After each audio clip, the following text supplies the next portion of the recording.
Welcome to your custom deep dive. This time, we're going deep, deep into Building a Story Brand by Donald Miller. We're going to unearth those marketing secrets that really make an impact. I mean, you already know, right? The book's all about stories. But we're going way beyond the surface, That's ready right. to unlock those hidden gems and, walk away with some seriously actionable insights to supercharge whatever you're doing. Oh, yeah, absolutely. I think what really makes building a story brand so fascinating is it doesn't just tell you stories are important. Right. It hands you this practical framework, a way to actually weave those stories into your whole marketing strategy. That's true. And Miller backs it up with some pretty compelling examples too. He talks about Apple, how they totally transformed when Steve Jobs brought his storytelling magic from, Pixar over to Apple. And suddenly it wasn't just about, all those tech specs anymore. It was about being part of something bigger, something innovative and cool. Exactly. I mean, Yeah. think about brands like Tesla or Starbucks. They've gone way beyond just selling products, right? They're selling a whole lifestyle, an experience, a story you want to be part of. That's so true. And that just connects with people, on a whole different level, a much deeper level. For sure. Okay, so we know stories are powerful, but where do we even start? There's so much noise out there, cluttered websites, messaging that makes no sense, information overload. It's like trying to have a conversation at a rock concert. Oh, yeah. Miller actually calls this noise the enemy of business, and he's so right. And he gives this brilliant example about this industrial painting company. I remember this one. Okay, so they have a website, right? Yeah. And they list everything. I mean, powder coating, concrete sealing, you name it. Everything. But it was so overwhelming that potential customers had no clue what their main thing was. That's so true, though. It's like you go to a website and you're like, wait, what do you actually do? Exactly. And their solution was honestly genius. I mean, we paint all kinds of extra percent. Short, memorable, and impossible to ignore. Right. It just cuts right through all that clutter and instantly tells you exactly what they do. It's so good. Yeah, that's exactly it. It's the power of clarity and simplicity. Miller argues that, to break through all that noise, you need a story, a captivating story that really connects with, your audience. And to help you, craft that story, he gives us the SB7 framework. Okay, so the SB7 framework, it's what? A blueprint for building a powerful brand story? What is it exactly? Think of it as this filter. It helps you just pull out the most compelling pieces of your brand and then arrange them in a way that really speaks directly to your customers' needs and desires, I like that. Okay. Yeah. And so the first part of it, the first element is character. Right. But, and this is where it gets interesting, the character isn't your brand, it's your customer. Yes. So why is that so important? Because people are inherently self-centered, right? Sure. They care about their own problems, their own aspirations. That's true. So by making the customer the hero of their own story, Okay. you're instantly grabbing their attention. You're making them feel like, hey, you get me. You understand my needs. I can see that. Yeah, that makes so much sense. But to be a compelling hero, any good hero, they got to have a problem to overcome. Oh, absolutely. Miller actually talks about 3 levels of problems. There's the external, the internal, and the philosophical. Ooh. Now, most businesses, right, they just focus on that external problem, the practical need. I need a car to get from point A to point B. Right, right. But what truly connects with people are the internal problems, Yeah. their frustrations, their fears, their anxieties. I like that. Okay. Yeah. That's a really good point. Yeah. And it makes me think of that example of national car rental. Who actually enjoys that awkward small talk with those rental car agents? Nobody? No one. Nobody. And they tapped into that frustration so brilliantly with their Skip the Counter campaign. Right.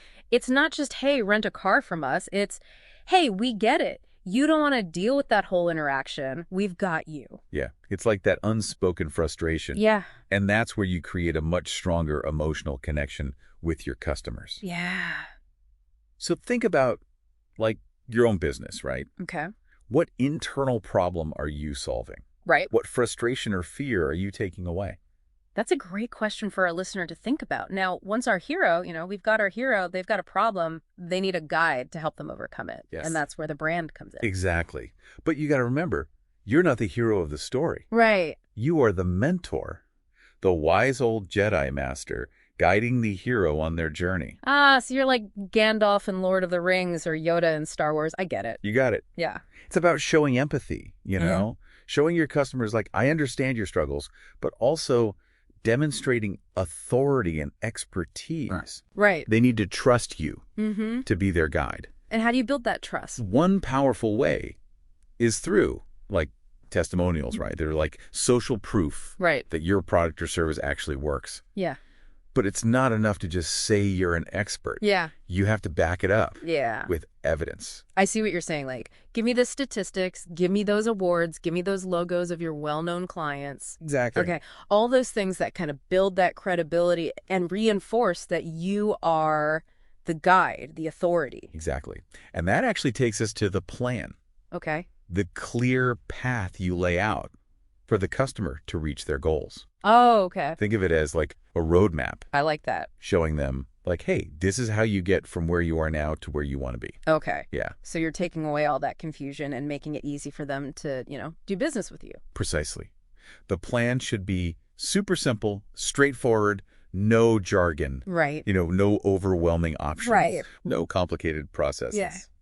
Easy peasy. Just a clear roadmap to success. And that, of course, leads us to the call to action. Yes, this is where you get specific, right? You tell the customer exactly what you want them to do. Right. By now. Yeah. Schedule a consultation, Mm-hmm. download a guide. Right. Yeah. Makes sense. Yeah. It's like you got to tell them. You got to tell them what to do. Yeah. Miller makes this hilarious comparison to like dating. Oh, okay. He's like, instead of being direct, a lot of businesses are like, hey, do you like coffee? Oh, yeah. You know? It's so passive. I'm confusing. Yeah. We're probably not going to get a response. Exactly. You got to be bold, be direct, tell your customers exactly what you want them to do. It's like, will you go out with me? Is a much better approach, Oh, I like that. Yeah. both in dating and in business. That's a really good point. Okay. So be clear, be confident, make it easy for them to take action. Yes. That's a great takeaway for our listener. Now, there are two types of calls to action, a direct and a transitional call to action. Okay. So the direct one is like that buy now ask. Right. Whereas the transitional one focuses on like building the relationship Okay. and nurturing the customer towards a sale. So it's like that dating progression. You wouldn't just like propose on the first date. No. Right. First you offer something valuable, like a free coffee or in the business world, a lead generator. Right. And then you build that connection and eventually, you pop the question. Exactly. And that's where email marketing comes in. Oh, yeah. A well-crafted email drip campaign Right. is like having this whole sales team Right. working for you 24/7, Mhm. nurturing those leads, Yeah. providing valuable information, Right. and strategically like positioning those offers over time. That's so true. And I like the example he gives about like, a dog boarding kennel that made a lead generator called 5 Things Your Dog Thinks About When You're Away. I mean, who wouldn't want to read that? Right, come on. And then they follow up with all these emails, like giving helpful tips, advice. It's so smart. It is. It's like they become that trusted authority Yeah. on dog care. They've built the rapport Yeah. and created this like reciprocity. By Yeah. the time they actually make an offer, the customer's already like, oh, they know their stuff. Exactly. All right, well, speaking of valuable resources, we've covered a lot of ground in this first part of our deep dive. Maybe this is a good spot to, pause, give our listener a moment to absorb all these incredible insights we've gotten from the SB7 framework so far. Sounds good. We'll be right back to keep unpacking building a story brand. Yeah, we'll be back in a flash. See you soon. Okay. Welcome back. So we kind of laid the groundwork, right, with that SB7 framework. Right. But now it's time to like actually see it in action, Okay, so like how we can use it to really create that clear message that like sticks with people. Right. Exactly. And that's where the one-liner comes in. The one-liner. Yeah, think of it like your brand's like elevator pitch. Okay. Yeah. It's that single sentence Right. that just like captures the heart of your story Yeah. and immediately hooks your audience, Okay, so it's kind of like those movie taglines you see on like posters and stuff. They manage to like pack so much information in, just a few words, and they create that like intrigue and they make you want to see the film. That's a perfect analogy, actually. Yeah. A strong one-liner, it does the same for your brand. Okay. It tells people like, hey, this is who we are. This is the problem we solve. Mm. and this is what success looks like for you. I like that. Do you have any, like, example? I'm trying to imagine, like, distilling everything down into just one sentence. Miller gives a bunch of examples in the book. Remember that Pilates class, like for the busy moms we talked about earlier? Right, right. Okay, so their one-liner could be something like, helping busy moms reclaim their strength and energy through Pilates. Okay. See how it clearly lays out, like, hey, this is the customer. Right. This is their problem. Yeah. And this is the solution. That's good. That's so much better than, like, we offer Pilates classes, Yeah, exactly. Yeah. It's like a well-crafted one-liner. It cuts through all that noise, Yeah. and it just makes like a lasting impression, Yeah. It's like a mental shortcut, Yeah. right? It helps people immediately understand your value. Okay, so once we've got that one-liner, it's locked and loaded, how do we actually get it in front of the right people? Like, where do we go from there? That is where lead generation comes in. Lead gen. Yeah, Miller's a huge fan of like building that direct relationship Okay. with your customers. And honestly, email is still one of the most effective ways to do that. I feel like I've heard people say email is dead, though, Right. With all the social media and everything, like, who even reads emails anymore? Yeah. I mean, it's true that we're all bombarded with emails all the time, Yeah. but it just means like you've got to be smarter Mm-hmm. and offer something really valuable, Okay. in exchange for that email address. Okay. So it's about creating, like, that lead magnet, that, like, irresistible thing that people are like, okay, I'll give you my email for that. Exactly. Miller actually calls it a lead generator, Okay. and he lays out several types Okay. that work really well, like downloadable guides, online courses or webinars, quizzes, assessments, free consultations. Okay. The key is, figure out what really resonates with your target audience Right. and provides like genuine value. Yeah, and I think that's so important. Like, Yeah. it can't just be some, like, fluffy thing, It has to be something that people are actually like, oh, I need that information. Right. Yeah. I love that example he gives of, that garden store that had, like, a cocktail club. Oh, yeah. Where they taught people how to make, like, cocktails with herbs. So good. It's so creative. I love that. And it really speaks to that idea of like offering something unexpected and delightful. Right. Yeah. And it's like people are like, okay, I want to be part of that. Right, right. Okay, so let's say we've created this awesome lead magnet and, we're starting to build that email list. What do we do next? Okay, well, now you've got to keep those leads engaged. Right. And ultimately, turn them into paying customers. Right. And that's where the magic of like email nurturing comes in. Email nurturing. Okay, you got to create this like automated email drip campaign. Okay. That strategically delivers that valuable content. Yeah. Builds trust and kind of gently guides those leads toward, that sale. Okay, I've heard people like complain about low open rates and like people unsubscribing. Like, is email marketing even still effective? Like, is it still a thing? It's important to remember that like quality is more important than quantity. Okay. When it comes to email marketing. Okay. Like a smaller list of those like super engaged subscribers who are really interested in your brand Right. is way more valuable than a massive list of people who are just going to ignore your emails or unsubscribe. Oh, that's true. Yeah. Right. So how do we actually create those emails that people want to open and read? Miller gives us this really simple but effective formula. Mm-hmm. Talk about a problem, explain a plan to solve that problem, and describe like how life's going to be better once that problem's gone. I like that. It's all about addressing those pain points, Right. offering solutions, yeah. and really painting a picture of a brighter future. Yeah, that makes sense. Yeah. And I think he also talks about the power of like the PS, right? Oh, yeah.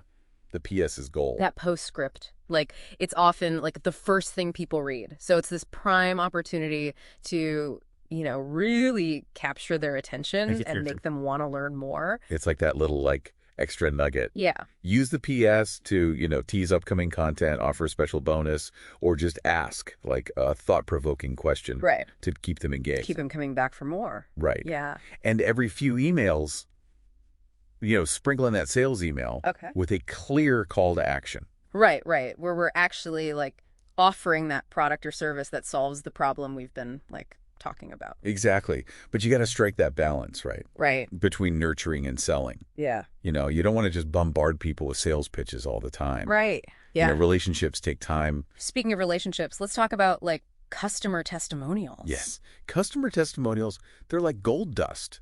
They're so in the marketing world. Yeah, because there's like That's social proof Right. that your product, your service, actually does what you say it's going to do. Exactly.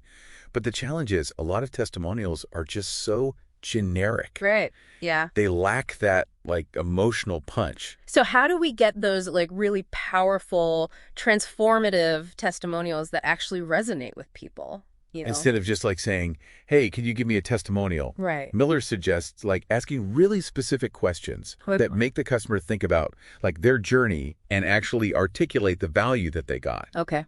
So instead of give me a testimonial, it's like, what was the problem before? How did it make you feel? What did you try that didn't work? What made you decide to try this product or service? What's different now? Oh, wow. Those are good questions. Right. Yeah. And I can see how you would get like a much more compelling, authentic story out of that. Exactly. By framing it that way, Yeah. you're encouraging your customers to like share their transformation, which resonates so much more deeply with potential buyers. I like that. Yeah. Okay. So it's really about like showing that impact, right? Like the real impact that your brand has made on people's lives. Exactly. Okay. Now let's talk about referrals.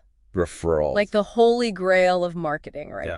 Free advertising from your happiest customer. Absolutely. Word of mouth is so powerful, but a lot of businesses just like hope it happens Right. instead of actually creating a system Right. for generating those referrals. Yes. Yeah. And it can be really awkward when like someone asks you for a referral and you're like, oh, this is uncomfortable. Miller actually shares a story. Oh, does he? Yeah, about this consulting firm that like awkwardly asked him for referrals. Okay. And it just made him feel so icky, like they were just trying to use him, Yeah. to get to his network. Yeah. So it's a common mistake. Right. So instead of making it about you and what you need, Mm-hmm. you got to focus on like providing value to your customer Right. and making it so easy for them to share that value with others. So instead of like directly asking, hey, can you refer someone? It's Right. more like, hey, here's some really valuable content that we've created. Exactly. Like this PDF guide or this video series. Feel free to share it with anyone you think could benefit. Exactly. When you give people genuine value, Right. Yeah. they're way more likely to recommend your brand to their friends, Yeah. Yeah. their colleagues. Yeah. You can also incentivize it, right? Like with bonuses, special content, Right. even commissions. Right. That's smart. And then don't forget to automate it.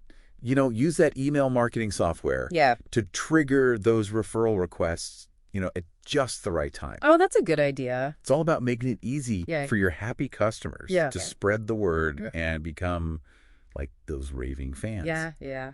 All right. Okay, so we've talked about like how to craft a compelling brand story, create those irresistible lead magnets, nurture those leads through email, get those awesome testimonials, Yeah. and generate those referrals. But there's like a whole other dimension to building a story brand that we haven't even talked about yet. You're so right.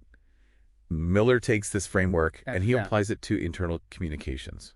Internal. Yes, and company culture. Wait, so it's not just about like marketing to customers. No, it's not just about external. Okay. We need to be telling stories to our employees too. Interesting. Okay, so why is that? Like, why is a strong internal narrative so important? Because it can really boost employee engagement, Okay. can help you attract and keep top talent, Yeah.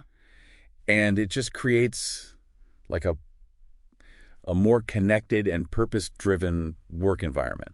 So how do we create a strong internal narrative? Like, where do we even start? Well, it all starts with knowing, like, what are your company's core values? Yeah. What's your mission? Yeah. What's your vision? Right, Like, yeah. what do you stand for? Why do you exist? Where are you headed? Right, yeah. And once you have that, like, really solid foundation, Okay. then you can start weaving those elements into a story, a compelling story Oh, yeah. that your employees will connect with. Okay, yeah. So it's not enough to just have, like, a mission statement hanging on the wall, right? Right. You got to bring that mission to life Yeah, through stories. I can see that. Yeah, you Yeah. need to create a narrative that your employees will connect with emotionally. Something that makes them feel like they're part of something bigger Right. than themselves. And I think he gives like that really great example of, two companies. Like Yeah. one has a really strong internal narrative, the other doesn't. Right. And the one that does, it's like this exciting adventure. Like Yeah. everyone knows their role and they feel like they have a purpose. Right. Whereas the other company, Right. it's just a job. People clock in, they do their tasks, they clock out. There's no passion. Right. There's no connection. Yeah. And that lack of engagement, it can have a huge impact Oh, yeah, for sure. on productivity, morale, even employee retention. Big time, yeah. And Miller actually argues Okay. that those disengaged employees are costing businesses like billions of dollars Really? Wow. Okay. every single year. So how do we avoid falling into that trap, Yeah. of having a weak internal narrative? It starts at the top. Yeah. Leaders, they have to be able to really articulate the company's story Okay. in a way that's clear, Right. compelling, and inspiring. Right. They're like the storytellers in chief. Oh, I like that. Yeah. Right. Okay. Yeah. And that story, it needs to be woven into every single part of the company culture. Right. Of hiring to like onboarding, Yeah. performance reviews, Yeah. team meetings, everything. Right. It's not just like a one-time thing. It's a constant process of reinforcing that narrative. Exactly. Wow, this is such valuable information, and it's really making me rethink, how we communicate with our own team. It's a powerful reminder that storytelling, it's not just about marketing. Right. It's like a core human need. Yeah. It goes beyond just selling products, It's about connection, and it's about making sense of the world. Exactly. Yeah. And I think that's so important to Remember. Okay, well, we've covered so much ground in this deep dive, and I'm already feeling really inspired to, apply these principles to my own, work and everything. It's amazing how one book Right. can spark so many ideas Yeah. and unlock so much potential. Well, before we wrap things up completely, maybe let's just take a quick pause. Cool. Give our listener a moment to process all this information. Yeah. We'll be right back to distill the key takeaways. Yeah. And leave you with some final thoughts. Sounds good. All right, welcome back. So this is it, the final stretch of our deep dive into building a story brand. It has been a wild ride. It has, right. Yeah. I mean, we've explored, the power of story in marketing. Right. We broke down that whole SB7 framework. Mm-hmm. And we even, discovered how important internal narratives are. Yeah, it's been a lot. It's been a lot. But hopefully you're feeling like, okay, I can actually do this. I can create my own compelling narrative. Right, right. I mean, there's so much good stuff in this book. It can be kind of hard to know where to start. Yeah, for sure. For sure. So let's distill it down, right? Let's pull out some key takeaways that you can put into action right away. Okay, I like it. First things first, remember this. Clarity always beats complexity. Always. Every single time. And I think Miller's example, we paint all kinds of ester percent. Oh, yeah. Really drives that home. It does. You got to cut through all that noise. Yeah. With a message that's clear, easy to understand, and something people will remember. That's so important. Yeah. So craft that one-liner. Right. It's the heart of your brand story, and it should just effortlessly tell people what you do and why it matters to them. Okay. That makes sense. Once you've got that one-liner nailed down, Yeah. focus on creating a lead generator that actually gives your audience something valuable, something they want. Right. Something they need. Yeah, think outside the box, Right. Don't be afraid to get creative. Get creative. And then, once you've got those leads, Yeah. treat them like gold. Yeah. Nurture those leads. Nurture those leads. Yeah, your email drip campaign. Okay. It should be like this amazing source of information, guidance, and ultimately a path to a solution that only you can provide. I like that. And we can't forget about social proof. Right, those testimonials, they're so important. They are. They're like gold. Yeah. Because they show people, hey, this stuff actually works. Right. Remember to ask those good questions, the ones that get those transformation stories, Right. the ones that really highlight the value you bring. Yeah. Yeah. And don't let those testimonials just sit there on your website. No, get them out there. Get them out there. Yeah, encourage those happy customers to shout it from the rooftops. Right. They become brand advocates. Exactly. Create a system for referrals. It can make a huge difference. For sure. Okay. And then, of course, don't forget about that internal narrative. So important. Right. If you're leading a team, an organization, remember your employees, they want that connection. They want that purpose. They do. Just like your customers do. And creating a compelling internal narrative. Right. It can really transform your work culture. Yeah. It can boost morale, inspire everyone to work together. Right. So it's not just about selling to the outside world. No, it's about building that sense of community. Right. Yeah. And shape purpose within your organization. That's so true. Yeah. Well, this deep dive, it's been a journey. It has. It's a journey through the power of story. Absolutely. And, by really taking those principles from building a story brand I think anyone can create a brand that really connects, inspires loyalty and ultimately, finds success. I completely agree. Well, we've only just scratched the surface of this book. Right. But hopefully we've given you the knowledge and the inspiration, Yeah. the tools to, get out there and build your own story brand. Yeah, get started. So as you go on that journey, here's a final thought to, think about. What's the story you're telling? What's the story you're telling to the world and to yourself? That's a good one. Make it a story worth sharing. Make it a good one. A story that, captures people's attention. Yeah. Inspires them. Yeah. And leaves a mark on the world. Yeah. That's it for this deep dive. Thanks for joining us as we explored building a story brand. We'll see you next time for another deep dive into a different topic. See you later.